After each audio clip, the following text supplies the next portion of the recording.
All right. How's it going, everyone? Welcome to Basic Training, Intro to Python Skills for Artificial Intelligence, Part 1.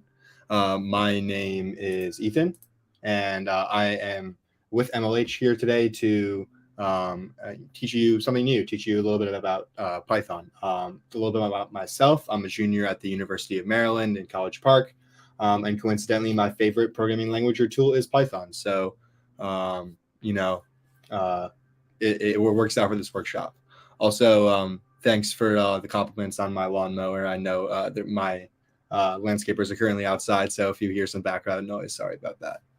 All right, so without further ado, let's get started. What are you going to learn today? Today, you're going to learn what Python is and what you can do with it. You're going to learn some basic Python syntax and structures, and you're going to learn how to create and run Python programs. So but before we get started, a little bit about Major League Hacking, which I'm sure you already know about since you're here. But just as a recap, MLH events are meant to bring hackers together so that they can learn, build, and share. Major League Hacking is it is our mission to empower hackers. We have over 65,000 hackers at all of our events. We have 12,000 projects created at 400 different cities, with a ton of awesome things going on. You can find out more info at mlh.io. So why does Python matter? Coding is a new literacy. There are millions of careers where you can earn a lot of money and make a big difference using Python. And once you learn one programming language, it makes it a lot easier to learn others. So that's why we learn Python. So let's go ahead and think about what Python is used for in our current world. So this workshop is the first in the series of 3 workshops that will teach us some Python basics. And Python is used for artificial intelligence, which might sound like something from the future, but it's actually all around us. Siri and Alexa use a type of AI called natural language processing to listen to spoken words and respond to them. Another example is Netflix, which uses artificial intelligence to predict what you'll like to watch. That's where you'll see percent matching of a certain show. That's artificial intelligence. There's also Capital One's Inu tool, which can help you determine if someone has stolen your car number and to manage your finances using machine learning and natural language processing. So a lot of different applications of artificial intelligence using Python. But in order to do that, you'll need to learn the Python basics. So what are you going to build today? You're going to learn the fundamentals of Python by running various Python scripts and running them in the console. So what you'll be able to build is this little, you'll be able to build a project later in the workshop series, not after this workshop because it's 3 parts, but you'll be able to use like an artificial intelligence bot that scrapes tweets off of Twitter. You can get more info about that on mlhlocal.host/glitch-bot. So how does this work? So when a user enters the Twitter handle of another user, that information is put into your script. Then the script pulls some of the tweets from Twitter using a process called web scraping. And then once your Twitter has the information, it runs some functions on it, and functions are code that you can use over and over again. And then a function removes the information we don't want and prints the information we do. And I'll be happy to send that link in the chat in case you want to take a look at it.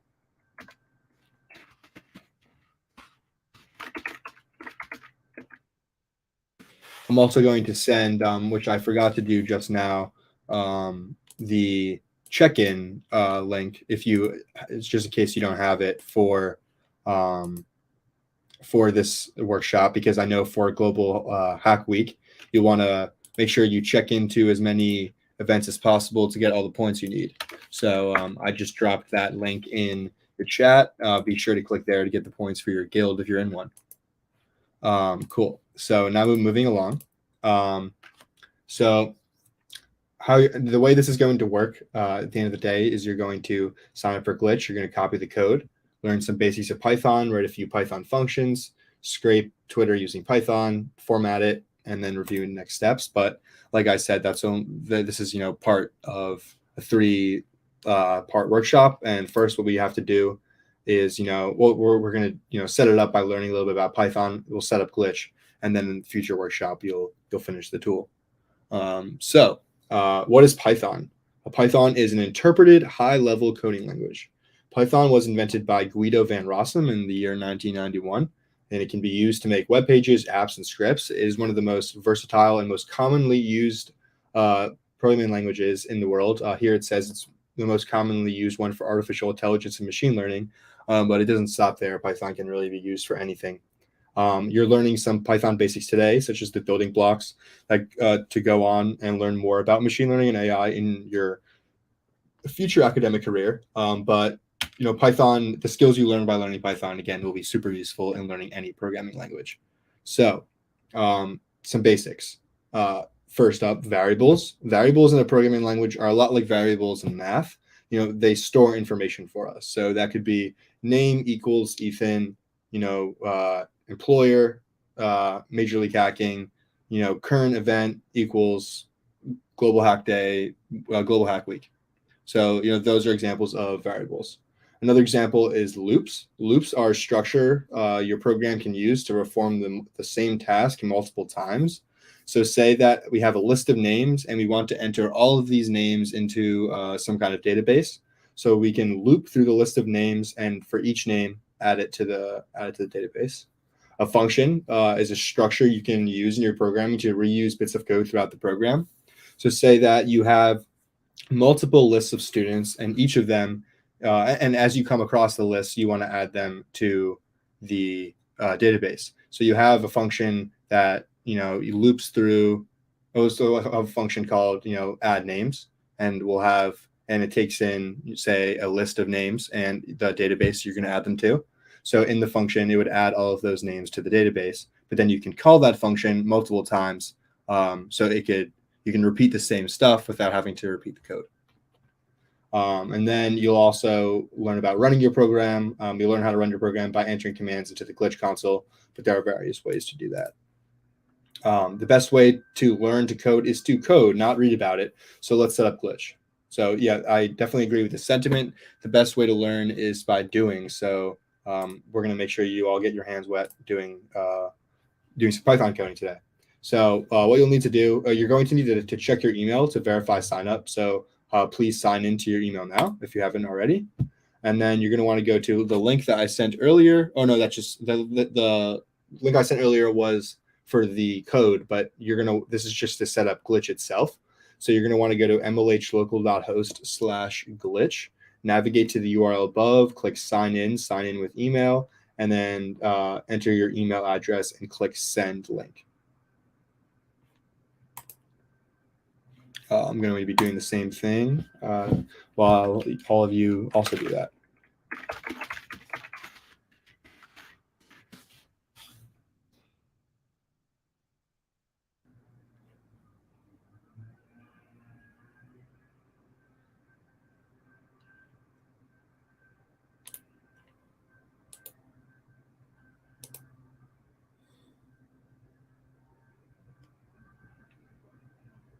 All right. So I was able to make an account pretty quickly. So hopefully all of you were too. So I'm going to move on. So you should get an email that says sign into Glitch. So you'll do that. And then once you're all signed up, we can get coding. So in order to do that, you'll want to go to this other link, mlhlocal.host/glitch-python-i. So that is, again, mlhlocal.host/glitch-python-i. And that'll bring you to basic training 1. And then you'll see something on the bottom that says remix your own if you scroll down a little bit, and you'll want to click that because this will allow you to make your own project based off of a little template that we've already created. And if you don't see it when you originally go to this link, just scroll down because it's on the bottom right. Okay, now you have your own version of a project, and this is the code that you'll need to complete the workshop. So let's dive in. So programming 101, like we mentioned, there's a variable is something that's super important. A variable stores some data like numbers or text. We can create variables, give them values, and modify those values later. So if you're in Glitch, you can head over to the variables.py file, which you can find on the left. And you can type the following code. I'm going to be doing it along with you. But the first one, you can write under the text a variable with an integer. So that would be my age equals 15. You may have worked with a language like Java in the past that requires you to write like the type of it before the variable name. But that's something cool that's about Python is that you don't need to do that. So you just can assign a variable with any kind of type you want. And if you're not sure if that sounds confusing to you, then it probably doesn't matter and you can ignore it for now. And the Python link is because I saw some in the chat that needed it. It's mlhlocal.host/glitch-python-i. All right, so back to it. So again, we're making my age equals 15 and my name equals Sam, surrounded by some quotation marks. Make sure that you're typing this in along with me. I know you can't see me doing it because I want to leave up what you need to write down for all of you. But let's see if I can actually maybe share another screen. No, I can only share one screen at a time, so I'm going to stick with what I have. So I have print my age, which will print the 15 to us. We can also type print hello space, and then using the plus sign, we can concatenate different things to print out on the same line. So by the first one was going to print hello Sam exclamation point, but we're doing it by adding different things together. And then lastly, you're going to print hello, and then in some kind of curly brackets, and then you are curly brackets year old. You're years old. And what that's going to do is it's going to allow you to call dot format on the string, and it'll input the parameters to format, which are my name and my age, into where you wrote those curly braces. So it's kind of like making a placeholder, and then you're telling it what to fill in with the placeholder. This way, as my name and my age changes, the printing is the same. Cool. So if all of you are good to go, have no problems with this, I'm going to move on. If you have any problems with typing this out, type it in the chat, and I'll try to help you out. But this should be in the variables.py file, and you should be typing this out. If you would prefer for me to share my screen that I'm actually physically working on, let me know. But this is the I thought it would be easier to show you the finished project so you can type and go ahead of me. But the next slide, what you're going to do is you're going to click Tools at the bottom of the page, which has a little toolbox. Okay, I'm going to share my other screen because that seems to be preferable. Let's see here, share screen, share screen. Cool. Ooh, the browser cannot access your screen. Doesn't like that for some reason. Share screen, window. There you go. Okay, so this is what I'm currently working on. As you can see, like I mentioned, this is in the variables.py. And then you can type all this in that was already in the slide, so hopefully you already have that. And then, like I said, you're going to click Tools, and then you're going to click Tools at the bottom page, then click Logs. Let's see. I don't see a logs.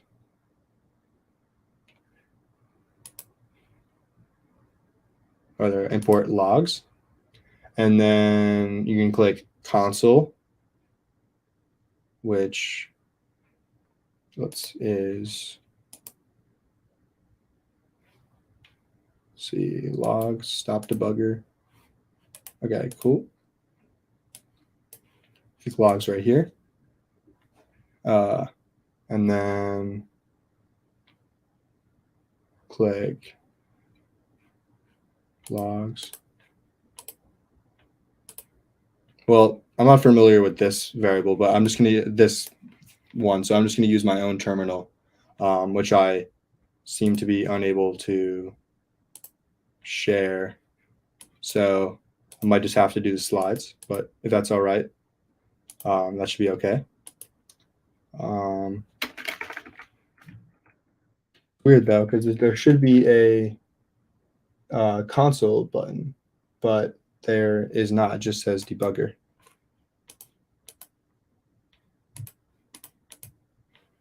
Oh, terminal. There we go. Seems like my notes on this were a little bit outdated, but that's no worries.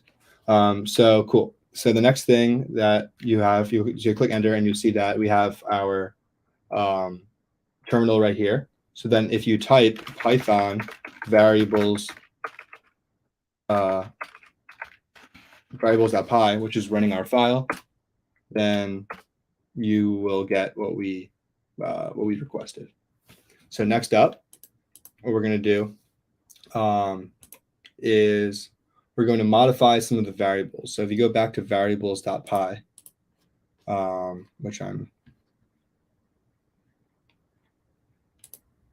there. So we can instead we're going to add some other things. So we're going to add a equals 5.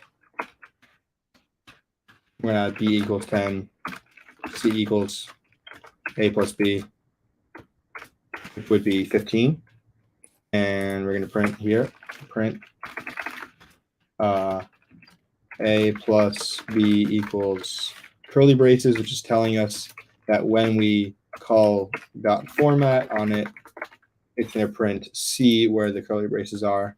And just to avoid confusion, I'm going to comment out these by doing command /. And what that does, it allows it to not be run while in this current iteration of it. So now those are commented out and I have these there. Then we can do Python variables.py and it'll print, let's see,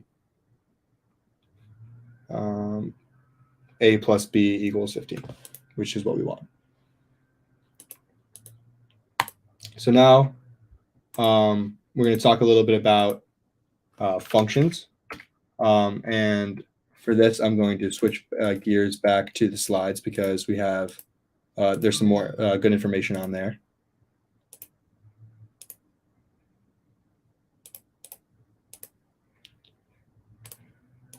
So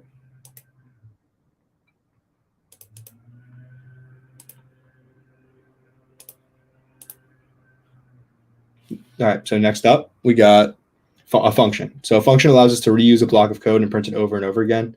You've already used a few of these without realizing that those are print and format. We have functions, some functions, they have multiple features. For example, a name, functions have a name and when we type that name, we call it. And parameters, which is a word I've been using.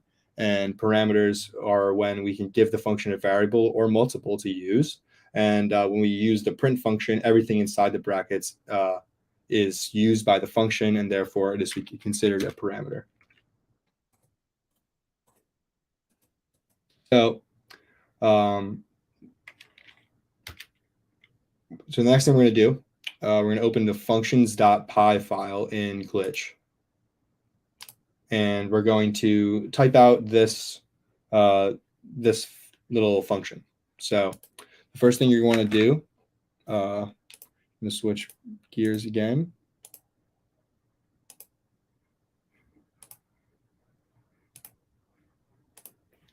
So we got your name equals Ethan, which is me.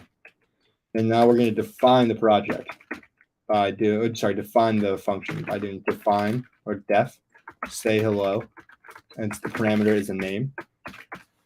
And then we're going to print,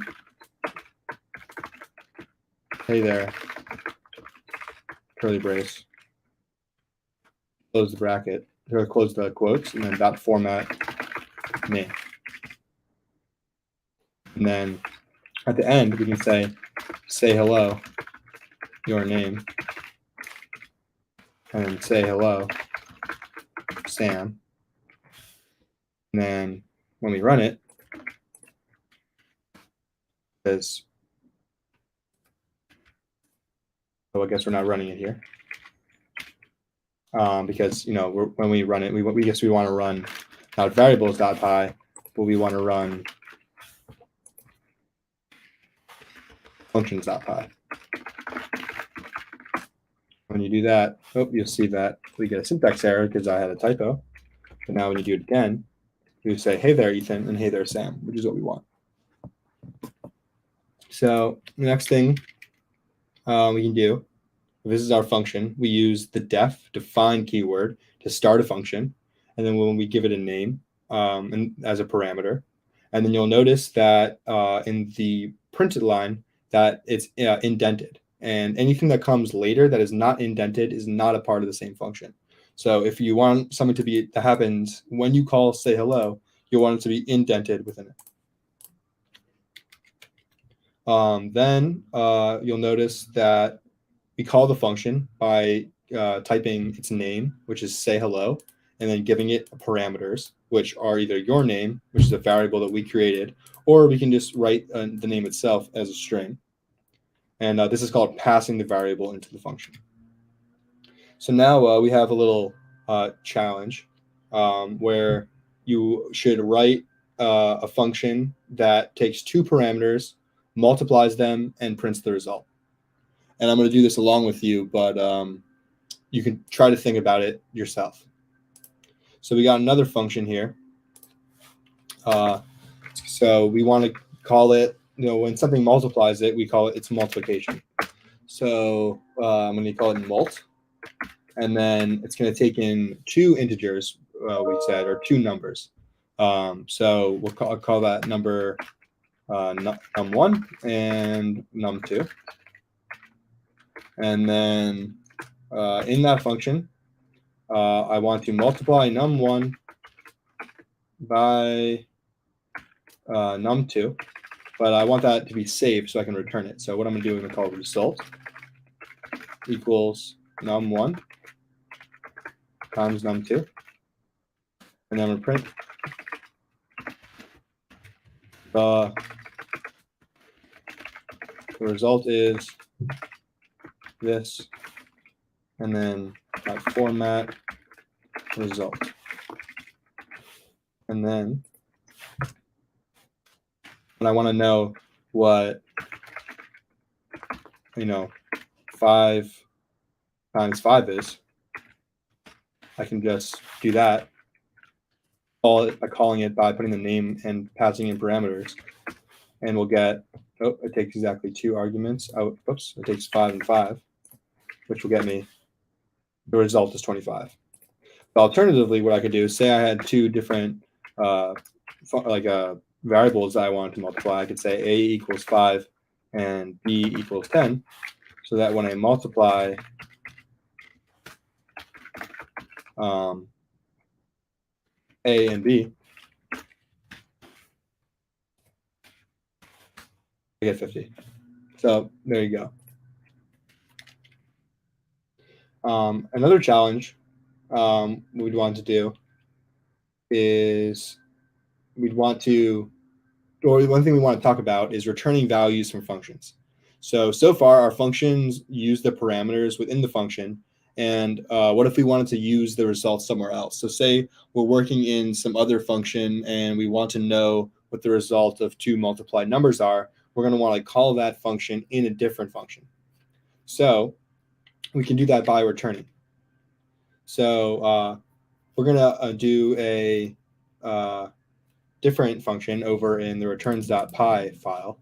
where we write a function that is called create full name. So let's see, we would want to do that by doing def create full name.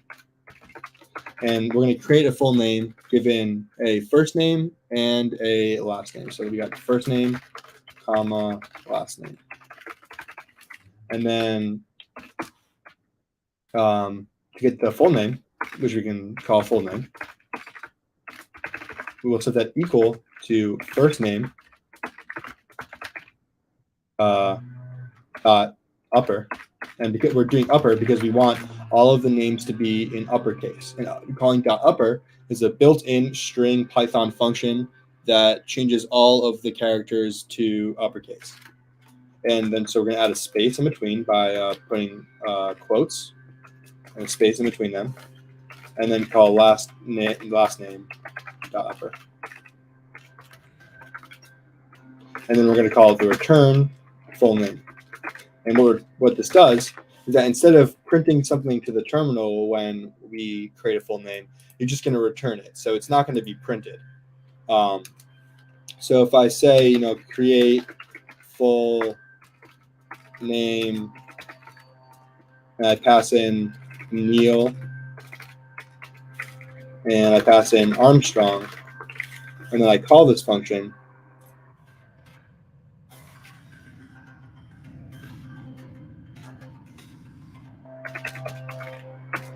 then nothing is returned. And that's because we didn't print it. So alternatively, what we could do is we could print the call to this.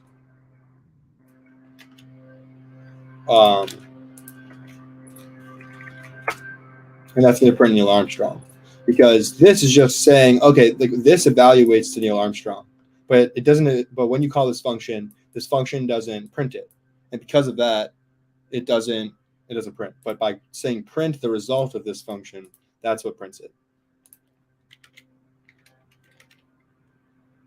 Cool. So now that you know a little about functions, let's talk about loops. And loops, like I said, allow you to go through all of the, allow to do the same thing multiple times. So let's move over to the loops.py file and see, what we see when we open there is we see print day 1, day 2, day 3, all the way through day 10. And then when you run that,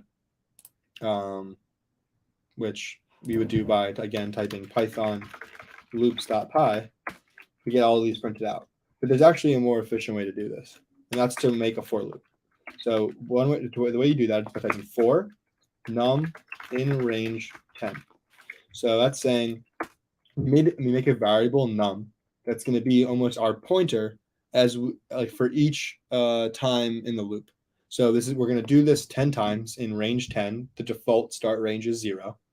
And num is going to be that number. So essentially, if I just said print num for num in range 10, what it's going to do is going to print the numbers 0 through 9, because, like I said, it starts with 0, and it sets num to that value, and it increases num every time until num, or 10 times, which gets you 9.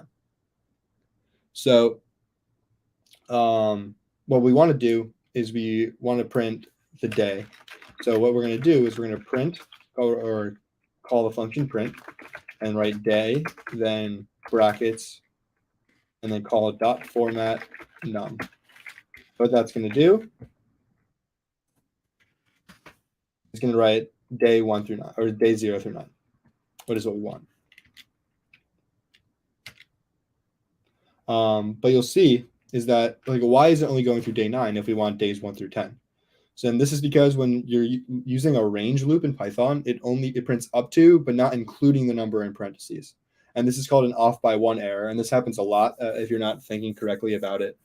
So this is, it's really important that you remember that when you use range, it prints up to, but not including the number in the parentheses.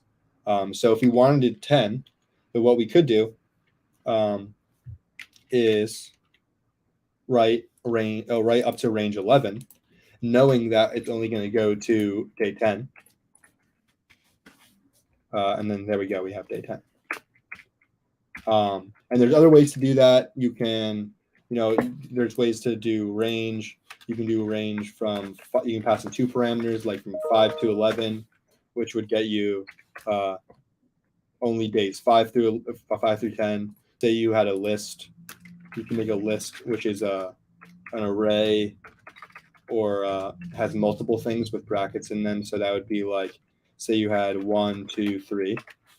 You could go for nums in list, print num. What that's going to print is days 1, 2, and 3, because this is essentially saying let num be one index of this list, and for each num, print print its current value. So this is saying for num in list being this one, for each of them, print. So num is 1, it prints, and then num becomes 2, it prints, num becomes 3, and it prints. There's no more nums in list, and it ends. So yeah. So other important cool things that you can do here is that you can call append onto a list. So right now, when you do this list, so say you for num in list, or say you have list 1, 2, 3, and then you want to add. You can just kind of ignore the for loops again for now. And say you have list 1, 2, 3, and you want to add 4. What you can do is call list.append 4, and it'll append it to the end of the list. And just so we want to print list, that'll get us 1, 2, 3, and 4 like we want. So another thing that you can do, and there are multiple of these kinds of methods like append. So you can do list dot insert at 0, 0. What that's going to do is going to put, so it's the first parameter is going to say what index do you want this at, and the second parameter is what value do you want added. So I know it's confusing because I did 2. So let's say I did 5.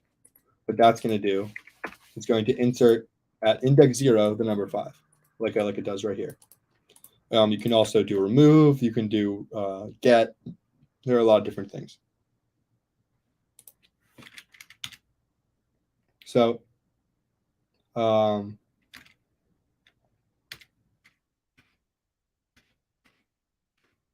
just as a review of what we kind of followed today, I want to say Python is a programming language that you can use for data analysis and artificial intelligence, like we mentioned before. But there are so many other uses.